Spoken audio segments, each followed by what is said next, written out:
एक बोलने वाली पालतू मैना एक दिन एक जंगली मैना से प्यार कर बैठती है और उसी प्यार का नतीजा नवीन के बनाए हुए बालकनी के छोटे से घर में वे दोनों अंडे देते हैं। लेकिन क्या सच में उन अंडों से बच्चे निकलेंगे? ये जानने के लिए हमें थोड़ा इंतजार करना होगा। मिट्ठू नवीन की बेहद प्यारी पालतू मैना है। बातों में बहुत तेज और स्वभाव से काफी शरारती। उसे हर वक्त नवीन के साथ रहना और पूरे गांव में घूमना बहुत पसंद है। लेकिन उसकी शरारतों से गांव के छोटे छोटे बच्चे काफी परेशान रहते हैं, क्योंकि ये बदमाश अपने दोस्त नवीन के अलावा किसी को भी बिल्कुल बर्दाश्त नहीं करती।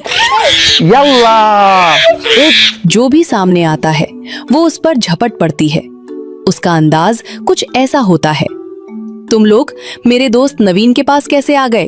अभी के अभी भाग जाओ यहाँ से। मिट्ठू के इस आक्रामक व्यवहार की वजह से आसपास के लोग उससे थोड़ा डरते भी हैं। लेकिन मिट्ठू और नवीन की ये कहानी आज की नहीं है। ये शुरू होती है कई महीने पहले। उस दिन तेज आंधी में एक पेड़ से घोंसला टूटकर नीचे गिर गया और उसके साथ ही गिर पड़े दो छोटे छोटे मैना के बच्चे। उनकी चींची की आवाज सुनकर नवीन का भांजा और उसका दोस्त उन्हें ढूंढने लगे। काफी देर तलाश के बाद जंगल के बीच उन्हें वे दोनों नन्हे बच्चे मिल गए। उनके शरीर पर हल्के हल्के पंख आ चुके थे और जैसे ही कोई हाथ पास जाता वे खाना मांगते हुए मुंह खोल देते। फिर क्या था, दोनों दोस्तों ने तय किया कि वे एक एक बच्चे को अपने घर ले जाएंगे। घर लाकर उन छोटे बच्चों ने ठीक उनकी माँ की तरह उनकी देखभाल शुरू कर दी। नवीन का भांजा मिराज बहुत प्यार से अपने हिस्से वाले बच्चे को खाना खिलाता था और खाने के बाद इंजेक्शन वाली सिरिंज से उसे पानी भी पिलाता था। प्यार से उसने उसका नाम रखा मिट्ठू। हालांकि पूरा दिन मिट्ठू के साथ लगे रहने की वजह से मिराज की माँ उससे काफी नाराज रहती थी। लेकिन डांट पड़ने के बावजूद भी मिराज ने उसकी देखभाल में कभी कोई कमी नहीं छोड़ी। कभी कभी उसका दोस्त भी अपनी वाली मैना को लेकर आ जाता और फिर दोनों मिलकर उन नन्हों को साथ में खाना खिलाते। धीरे धीरे वे बड़े तो हो रहे थे, लेकिन अब भी खुद से खाना नहीं खा पाते थे। उधर मिराज की पढ़ाई, खाना पीना और नींद सब कुछ बिगड़ चुका था। इसी बीच एक दिन नवीन मिराज के घर आता है। काफी समझाने के बाद वो मिराज को पक्षी को आजाद करने के लिए मना लेता है। लेकिन हैरानी की बात ये थी कि आजाद करने के बाद भी मिट्ठू कहीं जाने को तैयार ही नहीं थी। थोड़ा इधर उधर उड़कर वो बार बार नवीन के पास वापस आ जाती। नहीं, ये शरारती मिट्ठू किसी भी हालत में जाना नहीं चाहती थी। पूरा दिन उसे उड़ाने की कोशिश करते करते आखिरकार नवीन खुद ही उससे प्यार करने लगा। और क्यों नहीं करता? मिट्ठू अपनी आजादी छोड़कर बार बार उनके पास लौट रही थी। आखिर में नवीन उसे अपने साथ घर ले आता है। घर लाकर वो उसकी और भी अच्छे से देखभाल करता है और साथ ही उसे बोलना भी सिखाना शुरू करता है। लगभग 3 से 4 महीने की मेहनत के बाद नवीन मिट्ठू को इंसानों की तरह बोलना सिखा देता है। अब हाल ये था कि नवीन जहां भी जाता मिट्ठू उसका पीछा नहीं छोड़ती।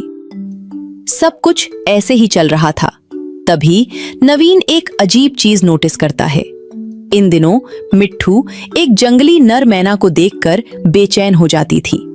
शुरू में उसने इस बात पर ध्यान नहीं दिया, लेकिन धीरे धीरे उसे समझ आने लगा। मिट्ठू चुपके चुपके उससे मिलने भी जा रही है। अगर उसे पता चल जाता कि नवीन देख रहा है तो वो ऐसे दिखावा करती जैसे कुछ हुआ ही नहीं। धीरे धीरे दोनों के बीच एक गहरा प्यार पनपने लगा। अब तो हाल ये था कि मिट्ठू अपने उस जंगली साथी के साथ दूसरे पक्षियों से भी झगड़ा करने लगी थी।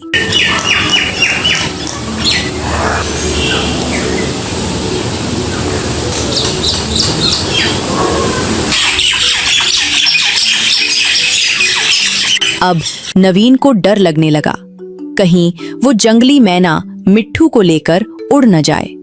इसी डर से उसने कुछ दिनों तक मिट्ठू को पिंजरे में रखना शुरू कर दिया, लेकिन शायद यही उसकी सबसे बड़ी गलती थी। एक सुबह नवीन देखता है मिट्ठू ने उसी पिंजरे के अंदर एक अंडा दे दिया है, लेकिन दुर्भाग्य से वो पहला अंडा टूट जाता है। कुछ दिन बाद मिट्ठू के व्यवहार से नवीन को फिर शक होता है कि वो दोबारा अंडे देने वाली है।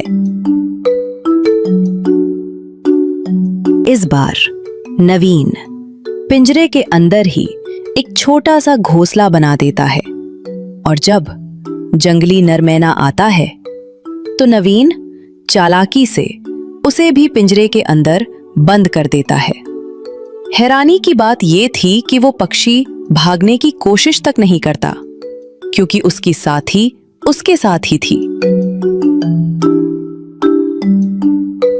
लेकिन कई दिन साथ रखने के बाद भी मिट्ठू उस घोंसले में नहीं जाती। आखिरकार मजबूर होकर नवीन दोनों को आजाद कर देता है। फिर वो अपनी बालकनी में एक डिब्बे से नया घोंसला बनाता है। इस बार मिट्ठू को वो घर पसंद आ जाता है और सिर्फ 4 से 5 दिनों के अंदर मिट्ठू एक एक करके 2 अंडे दे देती है। दिलचस्प बात यह थी कि दिन में नरमैना घोंसले में नहीं आता, वो बाहर बैठकर अंडों की रखवाली करता है। और जैसे ही शाम होती है वो चुपचाप घोंसले के अंदर चला जाता है।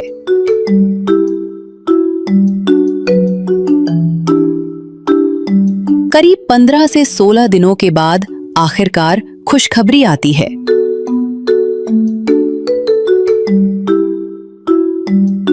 दोनों अंडों से 2 प्यारे प्यारे बच्चे जन्म ले चुके थे।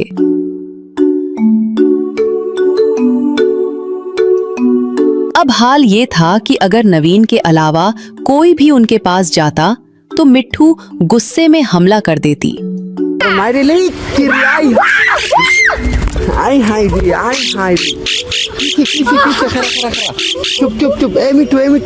अगर आप इन नन्हे बच्चों की आगे की कहानी देखना चाहते हैं तो नवीन भाई के चैनल को जरूर सब्सक्राइब करें। धन्यवाद।